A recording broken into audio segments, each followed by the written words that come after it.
நாங்க இருக்கிற வரைக்கும் நாங்க சொல்றதா இங்க சட்டம்.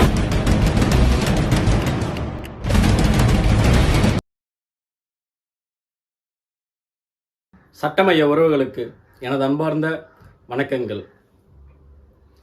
இன்னைக்கு நம்ம பார்க்கக்கூடிய விஷயம், இந்தியாவில் எவ்வளவு கேசஸ் பெண்டிங்கில் இருக்குது அப்படின்னு சொல்லி பார்க்க போகிறோம். இது பார்த்தீங்கன்னா நேஷ்னல் ஜுடிஷியல் டேட்டா கிரிட் அவங்களும் சுப்ரீம் கோர்ட்டும் சேர்ந்து பார்த்தீங்கன்னா 2021 ஒரு ரிப்போர்ட் ஒன்று கொடுத்துருந்தாங்க. அதன்படி இந்தியாவில் எவ்வளோ வழக்கு பெண்டிங்கில் இருக்குது அப்படின்றத இன்றைக்கி வீடியோவில் பார்க்க போகிறோம். தொடர்ந்து உங்கள் ஆதரவு கொடுங்க, சப்போர்ட் பண்ணுங்கள். இந்த வீடியோ பிடிச்சிருந்தால் லைக் பண்ணுங்கள், மறக்காமல் சேனலை சப்ஸ்கிரைப் பண்ணிவிடுங்க. வாங்க வீடியோக்குள்ளே போவோம்.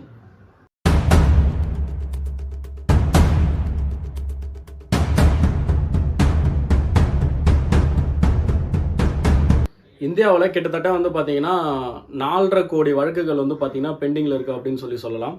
அதில் கிட்டத்தட்ட 3.9 கோடி வழக்குகள் டிஸ்ட்ரிக்ட் கோர்ட்ஸில் பெண்டிங்கில் இருக்குது அப்படின்னு சொல்லலாம்.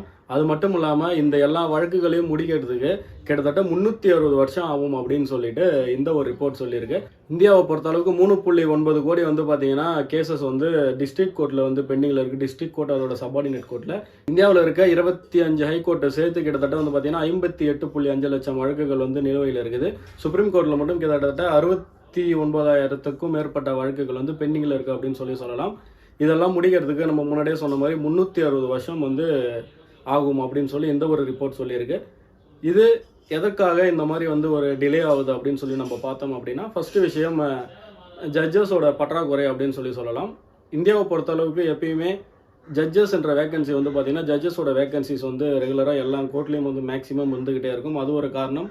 அது மட்டும் இல்லாமல் சின்ன சின்ன விஷயமா இருந்தாலும் அது கோர்ட் மூலமாக தான் முடிக்கணும் அப்படின்னு சொல்லிட்டு சட்டங்கள் இருக்கிறதால மேக்ஸிமம் எல்லா கேசஸுமே ஒரு சின்ன ஒரு வழக்காக இருந்தாலும் அது கோர்ட்டுக்கு தான் நடக்கிறதால கோர்ட்டுக்கு தான் முடியுது அப்படின்றதுக்காகவும் பார்த்தீங்கன்னா இது இந்த மாதிரி வழக்குகள் தேக்கிறதுக்கான ஒரு காரணங்கள் அப்படின்னு சொல்லலாம். எப்பயுமே பார்த்தீங்கன்னா 300லேருந்து 400 ஜட்ஜஸ் வேகன்சிஸ் எப்பயுமே ஹைகோர்ட்ஸில் இருந்துகிட்டே இருக்கும். கிட்டத்தட்ட 25 ஹைகோர்ட்லேயே எப்பயுமே 300லேருந்து 400 வேகன்சிஸ் ரெகுலராக அதை ஃபில் பண்ணாமல் இருந்துகிட்டு இருக்குது அப்படின்னு சொல்லலாம். அது மட்டும் இல்லாமல் 4000லேருந்து 5000 வேகன்சிஸ் பார்த்தீங்கன்னா டிஸ்ட்ரிக்ட் கோர்ட், சபார்டினேட் கோர்ட், இந்த மற்ற எல்லா கோர்ட்ஸும் சேர்த்து லோவர் கோர்ட்ஸில் எப்பயுமே பார்த்தீங்கன்னா இந்த மாதிரி ஒரு வேகன்சிஸ் 4000க்கும் மேற்பட்ட வேகன்சிஸ். இது ஒரு ஆவரேஜாக பார்த்தீங்கன்னா இது எப்பயுமே இருக்கும் அப்படின்னு சொல்லலாம்.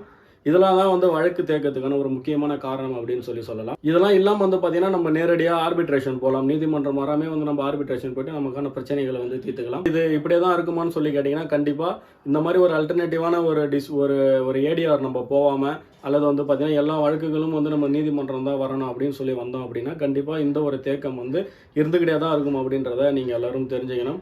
அதே போல் நம்ம ஊரை பொறுத்த வரைக்கும் ஒரு வழக்கு போடுறோம், நீதிமன்றம் வரோம் அப்படின்னா நிறைய பேர் நீதி கிடைக்கணும் அப்படின்ற ஒரு காரணத்துக்காக வரது கிடையாது. எப்படியோ போட்டு இழுத்து அடிக்கலாம். ஒரு மைண்ட் செட்டே பார்த்தீங்கன்னா அப்படி தான் இருக்குது. எப்படியோ இழுத்து அடிக்கும் கேஸை. இன்னும் இந்த வழக்குகள்லாம் முடிக்கிறதுக்கு நம்ம கிட்டத்தட்ட ஒரு 360 வருஷம் பின்தங்கி இருக்கும் அப்படின்றத கண்டிப்பாக எல்லாரும் தெரிஞ்சுக்கணும். தொடர்ந்து உங்கள் ஆதரவு கொடுங்க, சப்போர்ட் பண்ணுங்கள். எந்த வீடியோ பிடிச்சிருந்தா 4 பேருக்கு ஷேர் பண்ணுங்கள். மறுபடியும் இன்னொரு வீடியோவில் சந்திக்கிறேன். நன்றி, வணக்கங்கள்.